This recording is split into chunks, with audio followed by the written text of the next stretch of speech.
In this episode, I'll show you how to use the built-in meter on your Speedlight. AdoramaTV presents Digital Photography One-on-One, where we answer your questions. Here's your host, Mark Wallace. Hi everybody, welcome to this week's episode of Digital Photography One-on-One. I'm Mark Wallace. Well, this episode is the second part of a two-part series on triggering and controlling off-camera speedlights. And let's dive right in with our question. This comes from Carol in Canton, Ohio. And Carol asked, I've heard that some speedlights have a built-in light meter. Is that true? Well, Carol, the answer is yes. Some speedlights do have a built-in light meter. And the neat thing about this is the speedlight itself can figure out how much light to emit for proper exposure. And that means that you can use a Canon speedlight and trigger it from a Nikon, or a Nikon speedlight with a Canon, or a Minolta. It's sort of brand agnostic, and you can mix and match different brands. And I love it when you can do that kind of stuff. So without further ado, let me show you how to turn this on and use it. Well, now that we know that there's a secret light meter built into a lot of speedlights, let's figure out how to use it. Now, normally when you have your speedlight on your camera, something like this, what happens is when you take a picture, there's something that happens so fast that it's almost impossible to see it.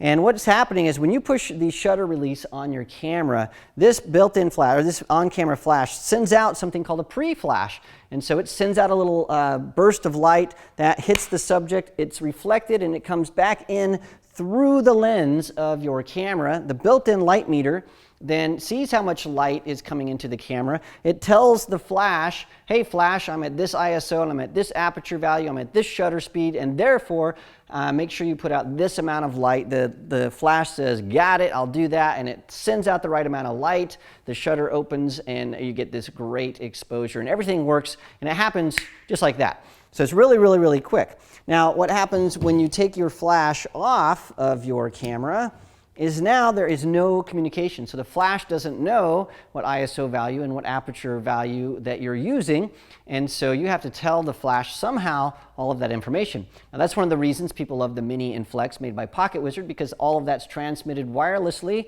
But let's say you don't have one of those. How do you tell your flash what to do?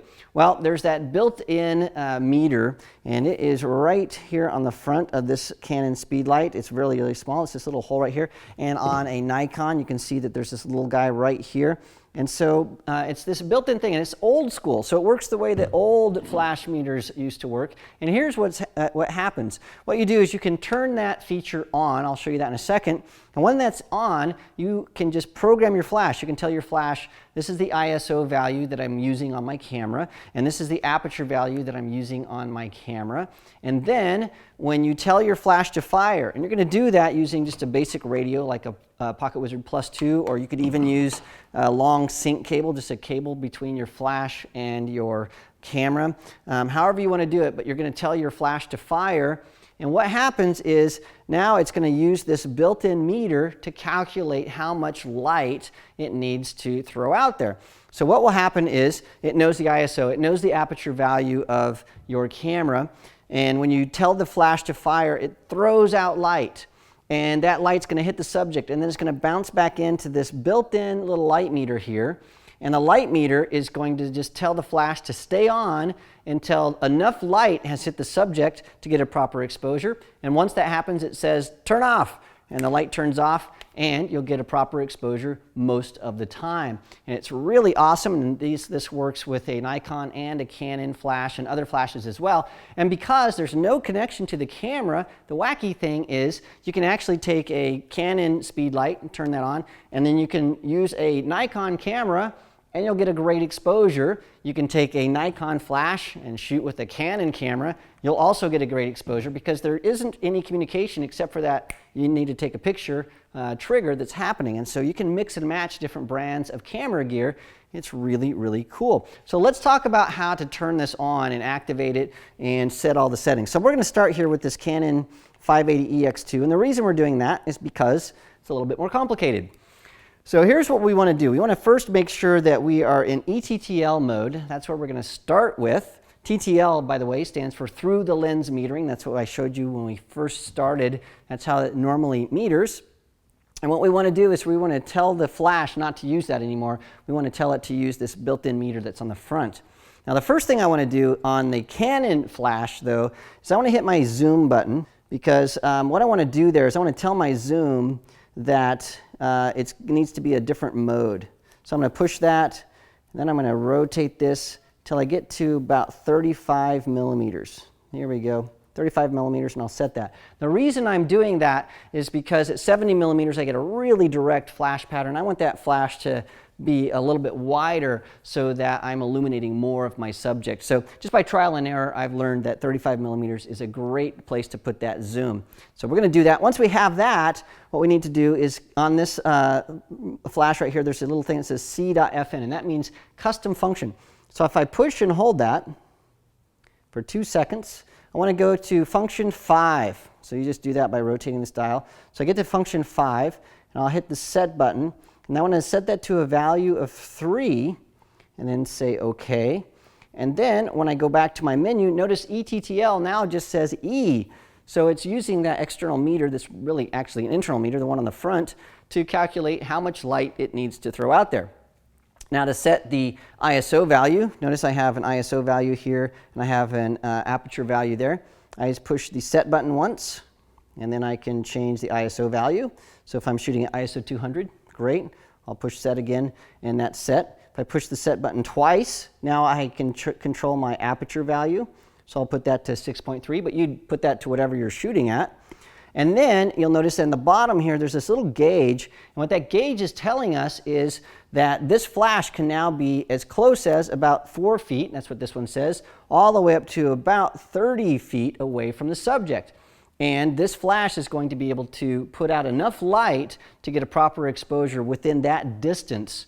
And so it's really nice. So you'll know if you need to increase your ISO or open up your aperture to shoot farther away, or decrease your ISO or close your aperture if you're shooting really close. And so that's all you have to do. And now this Canon Speedlight will use the meter on the front to figure out its exposure. Well, let's talk about how to enable that with a Nikon Speedlight. And now the Nikon is a little bit more straightforward. So we'll start at the same place again. Notice that we're in TTL mode.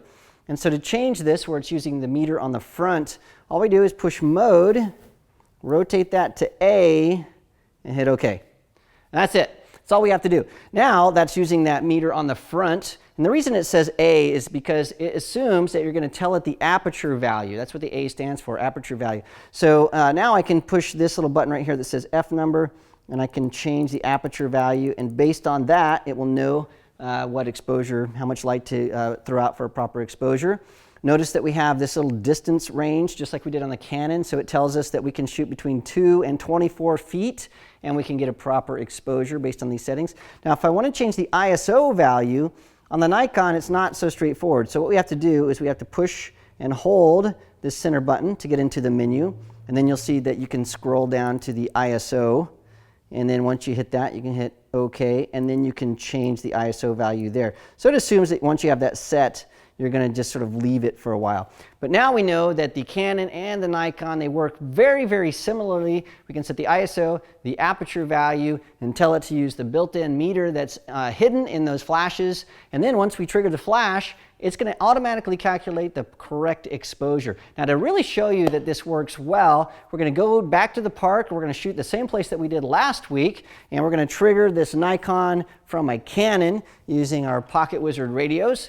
And then we're going to trigger our Canon from our Nikon using those same Pocket Wizard radios to show you that it's the flash that's doing all the calculations, and it's totally agnostic. It doesn't care what camera is sending the signals. It will work with any of those, and this works really, really well. Now, one thing that's very, very important to note is that because this meter is on the front, you're limited by what light modifiers you can use with the flash. So if you have a large softbox, well, now this sensor can't see how much light's coming back, and the exposure meter is not going to work. And so you pretty much have to use these either with the little snap-on plastic diffusers or with none at all. If you try to add a bunch of light modifiers or twist this or bounce the light, it's not going to work correctly. So it has some limitations, but once you know those limitations, you can really do some amazing things. So let's go back to the park and shoot some more shots of Claudia.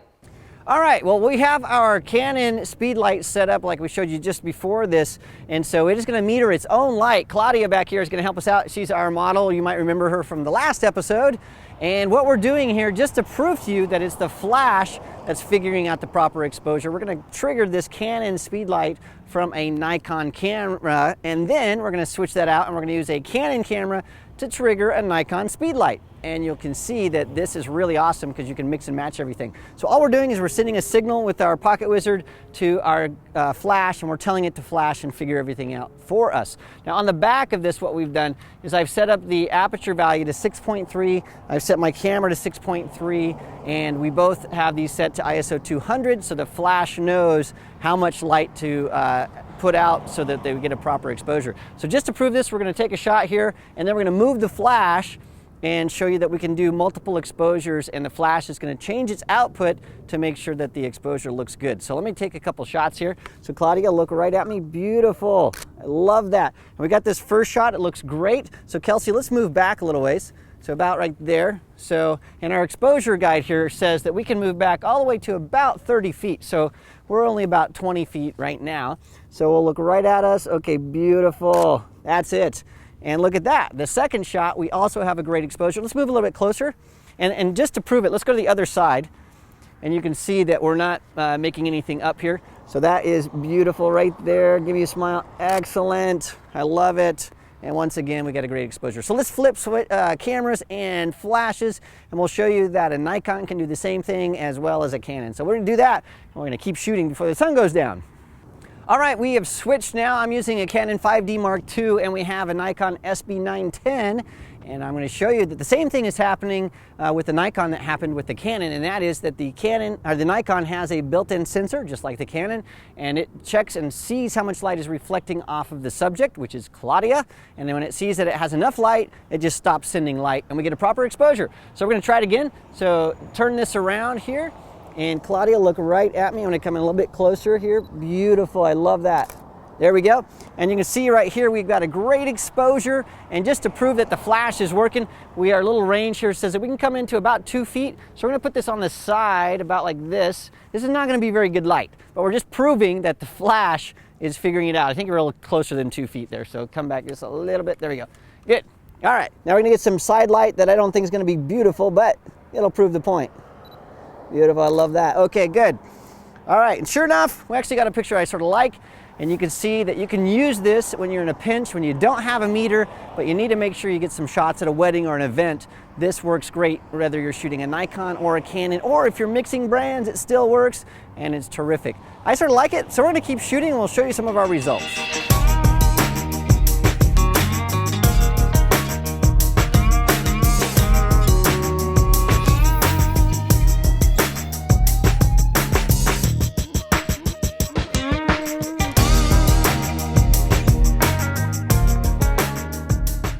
All right, well, there you go, the built-in light meter on your Speedlight. It works wonderfully, and I really like this feature. It's something that's sort of hidden in there. Once you know about it, it opens up a world of possibilities for triggering remote Speedlights. Now, one of the things that we tried to do was to talk about off-camera triggering of Speedlights in the last 2 episodes, but the truth is there's a lot more we could talk about when it comes to Speedlights. And so if you want to know more about Speedlights, make sure you visit the Adorama Learning Center, because there are all kinds of articles that talk about controlling Speedlights and some of the advanced features. Or the other thing you can do, send us a question about your Speedlights. You can send your questions to me at AskMark@AdoramaTV.com. And if we get enough questions about some of the advanced features of our Speedlights, well, we'll make some more episodes to talk about that stuff. Well, thanks again for joining me this week. Don't forget to subscribe to our YouTube channel so you don't miss a single episode. And then join us again next week where we'll have even more stuff to talk about. This episode is brought to you by AdoramaTV. Visit the Adorama Learning Center where you'll find photography tips and techniques, links to the gear used in this episode, and related videos. For all the latest photography, video, and computer gear, visit Adorama.com. And the next time you're in New York City, visit our store located on 18th Street between 5th and 6th Avenue. So what I'm going to do here is we're going to start over because I don't have an exposure at all. The sun is going down. Digital Photography One-on-One is written and produced by Snap Factory. For more information about our workshops, visit snapfactory.com.